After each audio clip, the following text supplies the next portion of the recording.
Welcome back to the Token Intelligence Show. AI is changing the way that we work, and on the Token Intelligence Show, you can get the cutting edge. You can learn to live with wisdom and work with wisdom in the age of AI. And John, today we are talking about a subject that has been discussed and debated ad nauseum on social media, in scholarly articles, and it's a subject of abundance versus the permanent underclass. Man. Which is pretty heady stuff. So we're kind of, it feels very science fiction, but it has been very, very prevalent in the conversation around AI. So let's work on some definitions because this is something we love to do on the show and something that's helpful. What is the permanent underclass? Like where did that come from? Is that some kind of reference that I should know? We didn't dig into the etymology of that term before the show, which we probably should have, but it's a very dystopian term. Yeah. Can you give us like a brief understanding of what the permanent underclass concept is as it relates to AI? Yeah. So the permanent underclass is this term that keeps getting thrown out when people are basically saying, hey, AI is going to replace your job. And if you don't change and get with the new AI version of your job, like you're going to be in the permanent underclass, never able to, I don't know, make any work again. I don't know. Right. Which is, I return to dystopian, but you're sort of talking about, a sort of robot machine class, and some humans on par with that. And then, the underclass. And so what's the opposite? What's the foil of that view? Oh, I was thinking like, what's the opposite of the permanent underclass? I don't know if we have a term for that. Oh, that's interesting. Yeah. Probably universal income is probably conceptually the opposite, right? Well, I think that was the solve for it. But if you have some group of people that's permanent underclass, like what is the other group of people? Oh, sorry. Yeah. Okay. I don't know. I haven't heard that named. Tech overlord. Yeah. I think pretty much. But okay, so I think it's helpful to dissect the mindsets a little bit. Mm-hmm. Like the permanent underclass mindset, the winners and losers mindset, which has been, that's a way of thinking regardless of AI. Mm-hmm.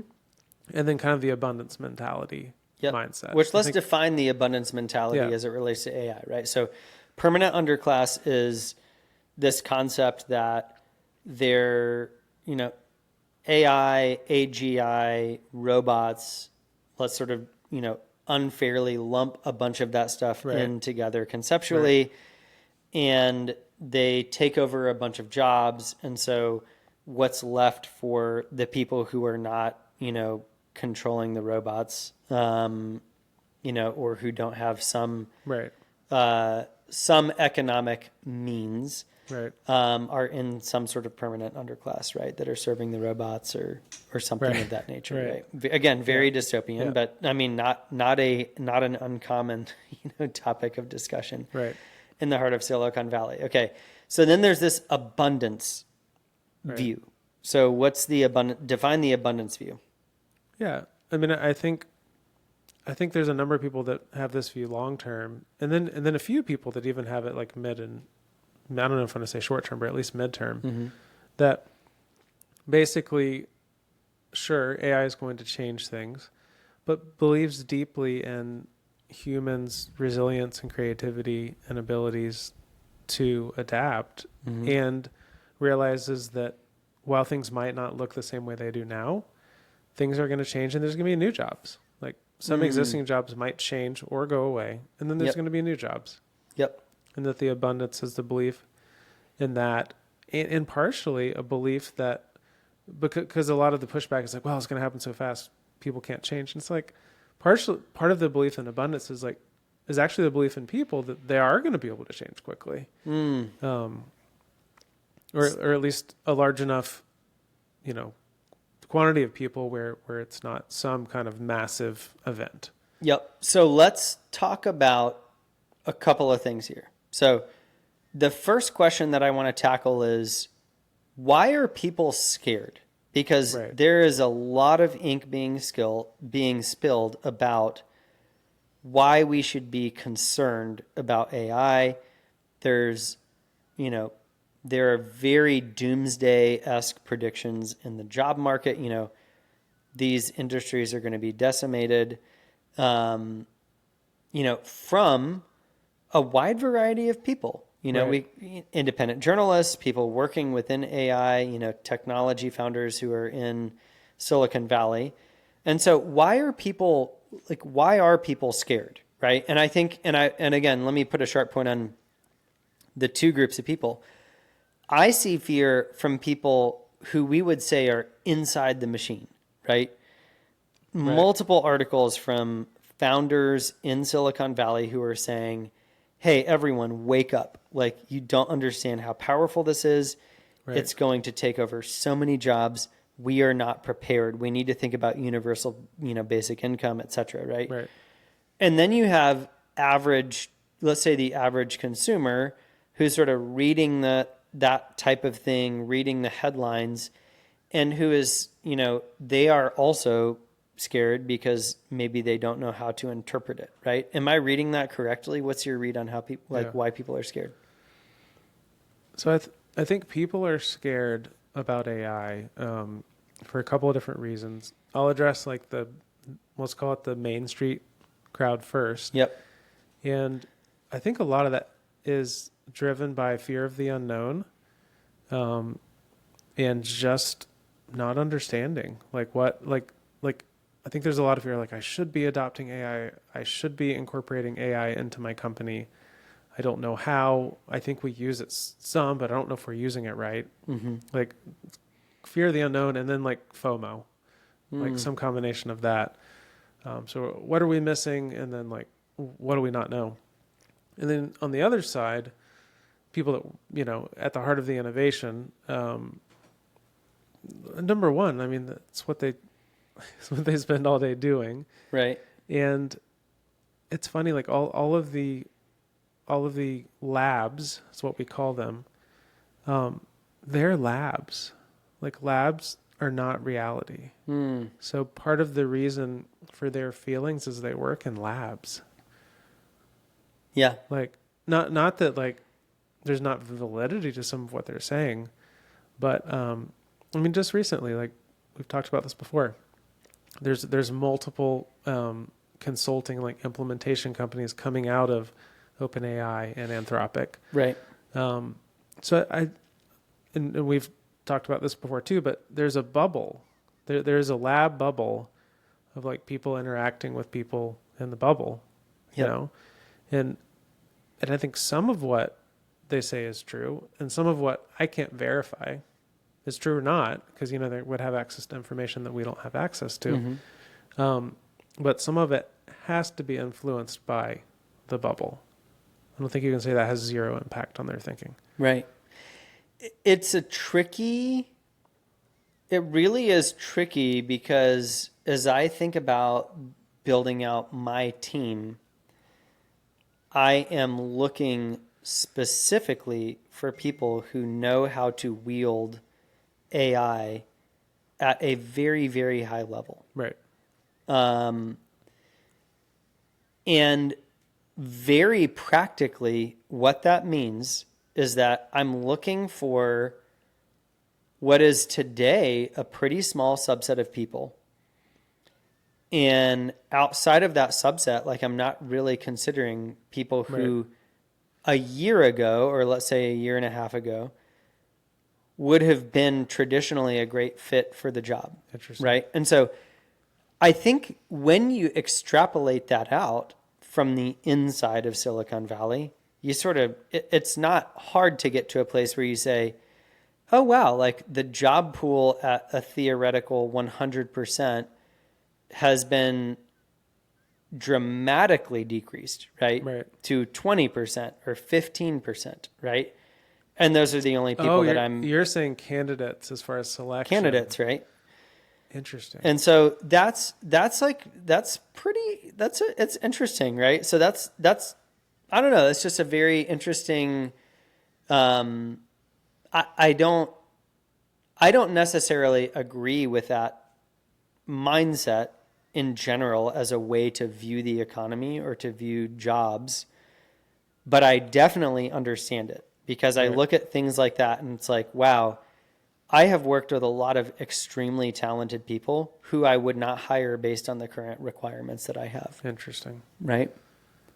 Here's an interesting thought, a little bit of a hot take. I think I would say that some of that for sure that some people are more adept at picking up AI than others. Yep. That's fair. Yep. And I think that's influenced on what they have spent years refining. Like for example, and I've like worked with employees and customers and lots of people, different people across different like paradigms or in industries and even personally, like showing family members, like, talking about AI. And there's just some people that like, they just get it faster and pick it up faster and can use it faster. Mm-hmm. And it's not like clear. It's not always clear why. Yep.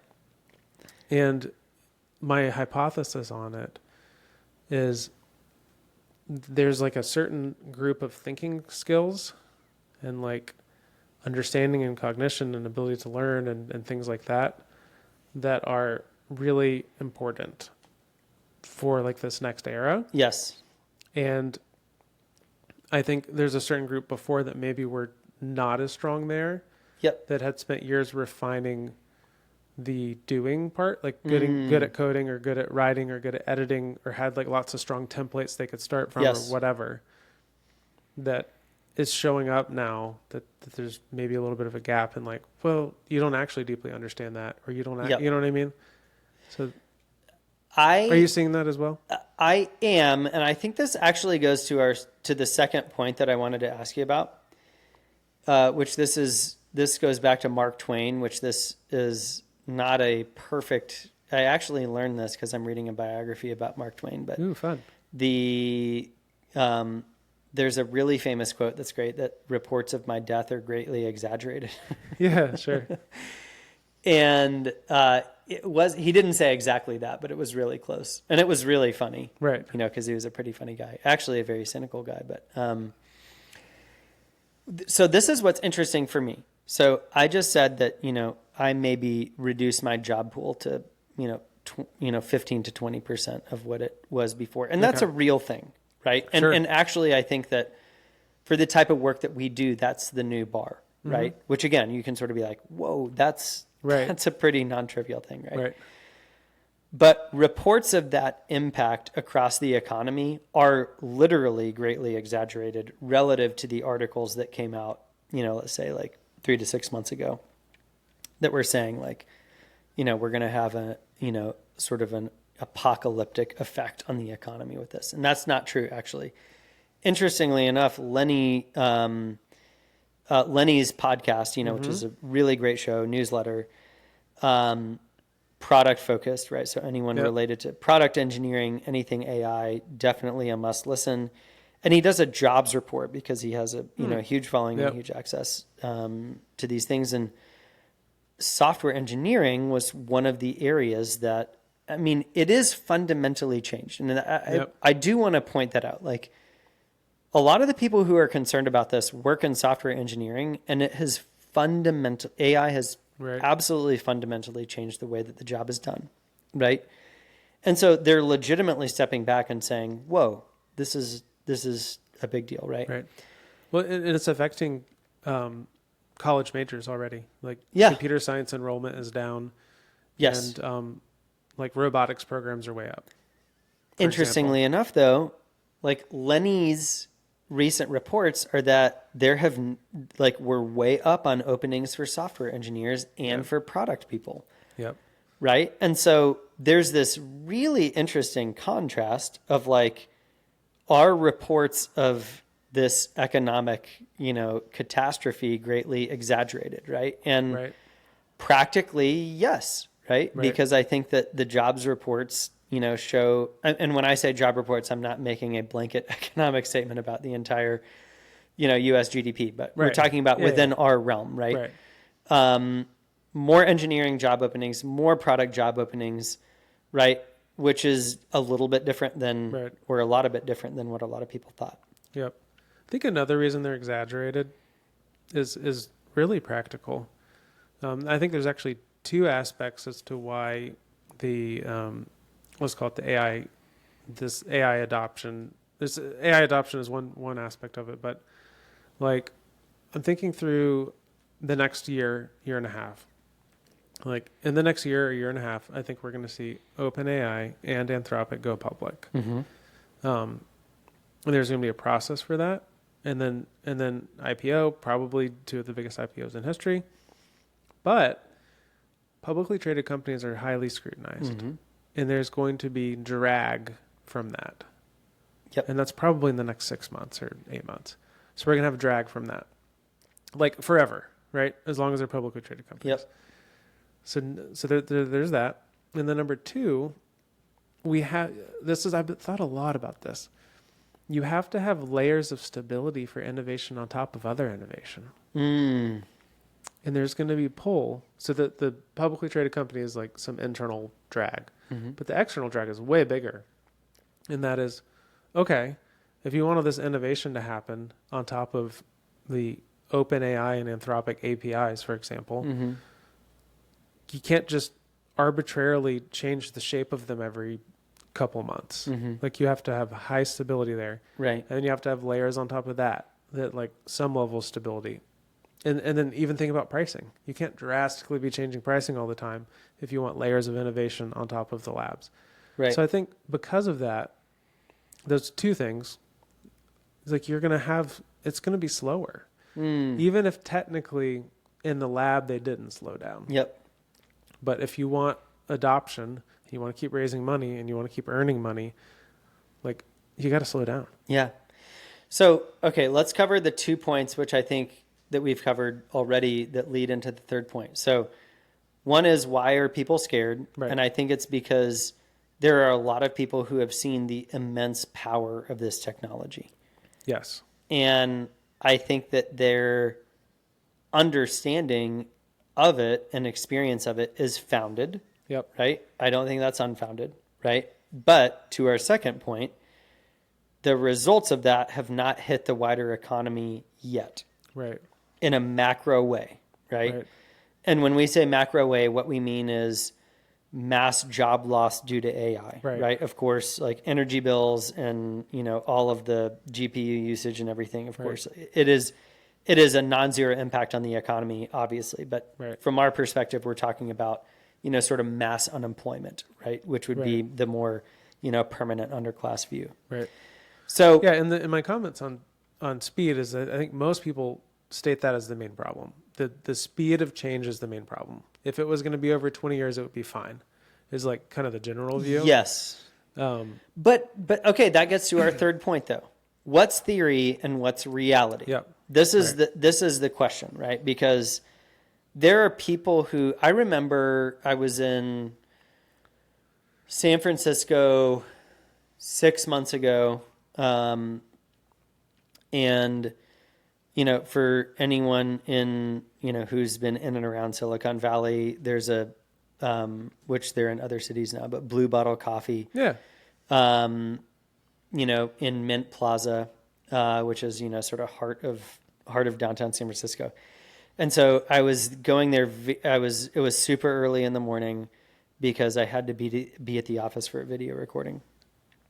And I remember reading this post on X, and it was this person who said they basically were, it was more of the permanent underclass view. And they said, to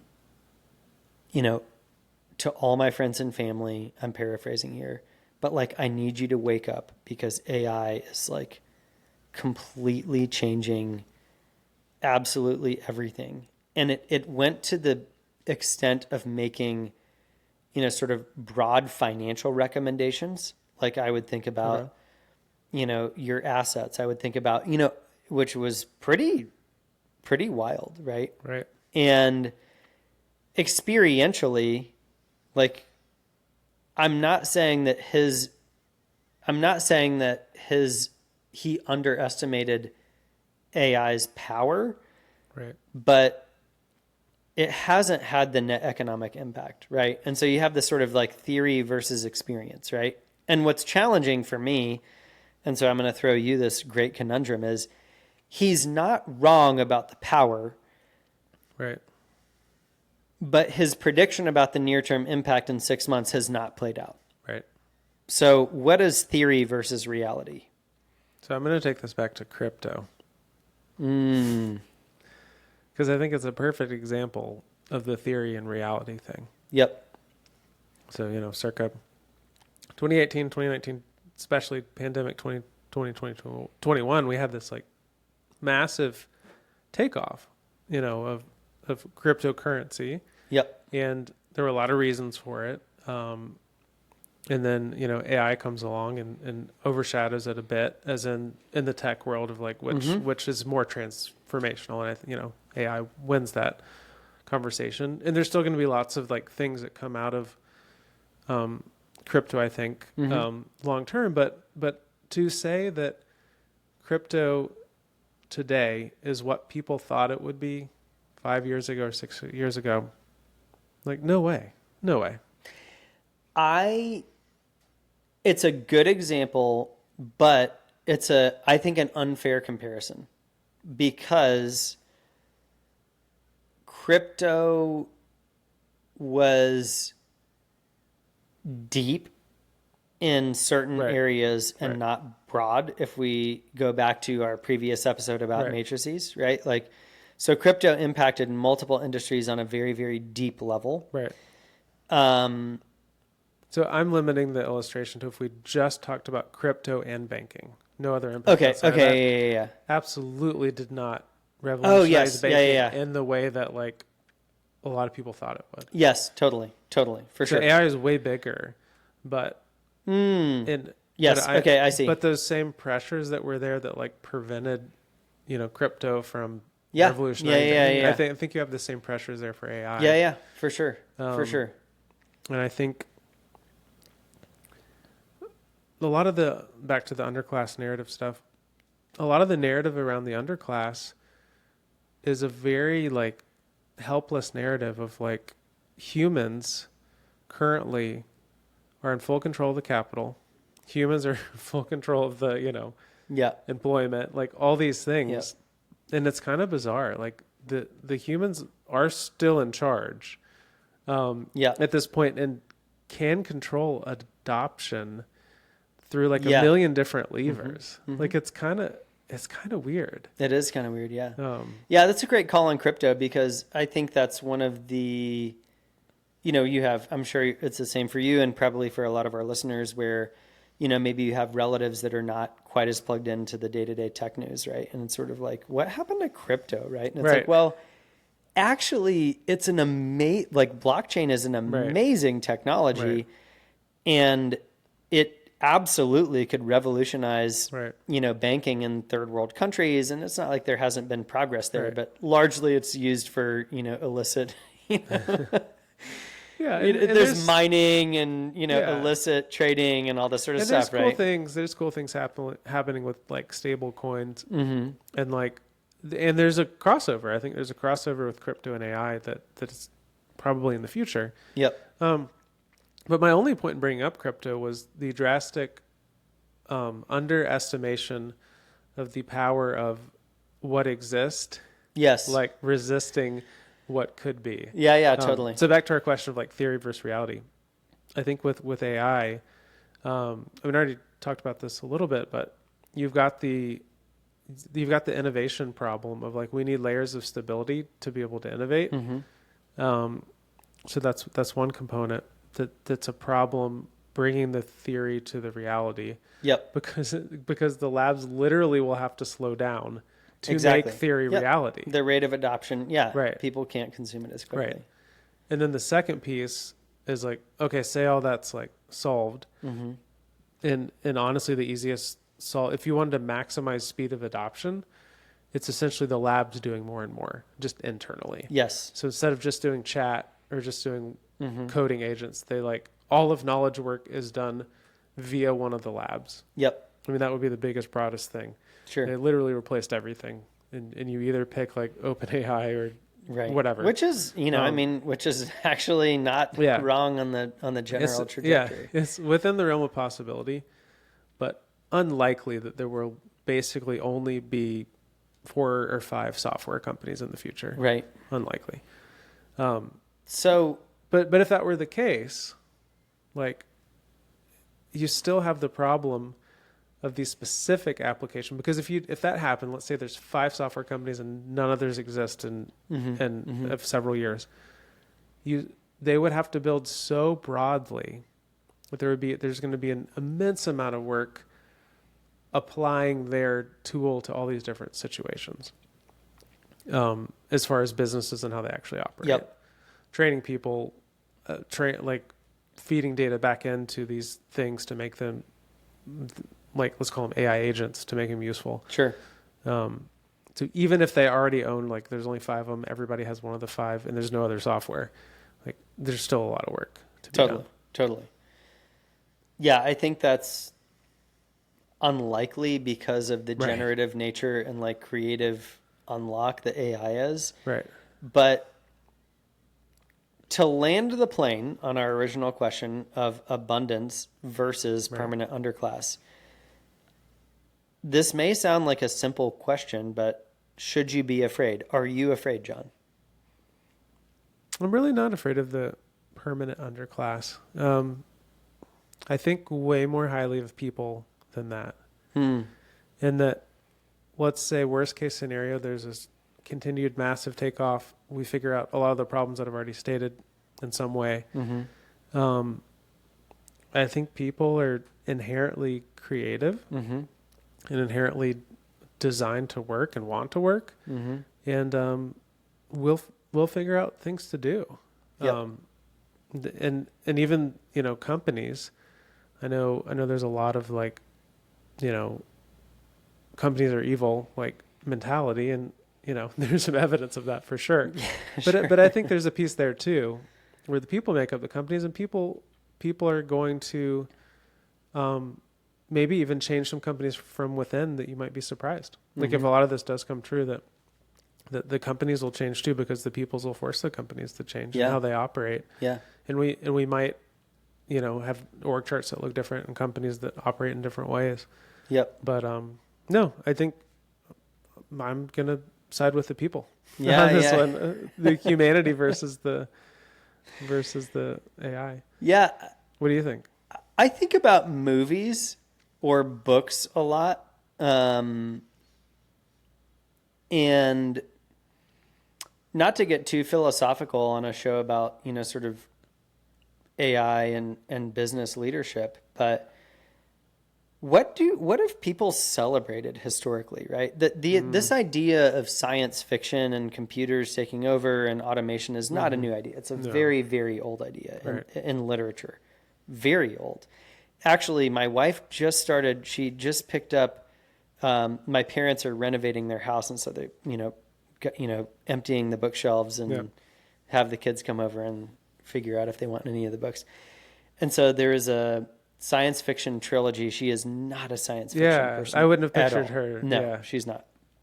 For the listeners who don't know my wife, she's a florist, and so she's sort of a creative at heart, and science fiction and technology is just not. She just doesn't love it, right? Which I do. That's sort of my thing. I think her job's pretty safe. I think her job is very safe, right?